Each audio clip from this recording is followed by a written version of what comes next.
I haven't had that happen to me. I have had something similar where, and I've talked about this on stage, where normally the client who owns the dog isn't present, but we must have been short-staffed that day. I can't remember how it goes, but he had this gross bulldog and he's holding the dog's head and I was like, I'm just going to collect this and then I'll give the semen to the vet and then the vet can do the insertion, or I think we were supposed to put it in the freezer. I can't really remember. But the point is the owner's holding the dog's head and he's this sort of like brutish guy, kind of like the dog. And the dog's like snuffling away at the bitch mat and the guy's holding the dog's head and I'm trying my best to be professional because it's not common for them to be in the room. I've got a glove. Okay. And whatever, I'm doing it, right? And I look and he's like, I was like, what's he doing?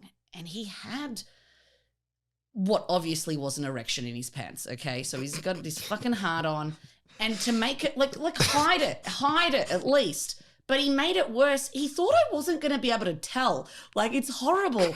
Like, I'm violated. Like, he starts the grossest thing anybody's ever talked about on the podcast. Okay, like worse, you told Adam. me the story before, and I can't even.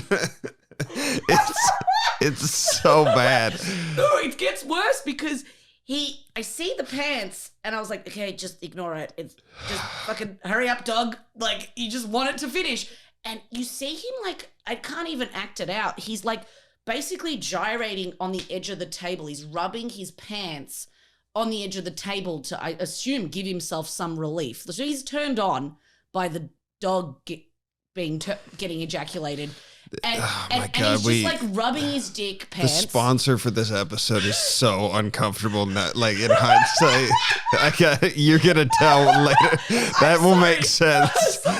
Okay, keep going. No, that's the end. And I just like he kind of like did that, and I was like, did he finish? I don't know. I didn't hang around long enough to find out. I literally just collected the sample, put it in a jar, and I was like, the vet will be with you shortly. And I just like ran away. Was it just you and him in the room? Yes. Oh, fuck. That's so It much. was horrible. So I had to I left and then I go to the vet. I was like, here's the sample.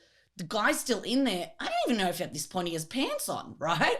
And I was like, and I told her what happened. She goes, kick him out immediately. She's like, he's getting fired as a client. We do not accept that, blah, blah, blah. God. And I was just like, did I just so get judgmental did of I get her. me too'd by a dog?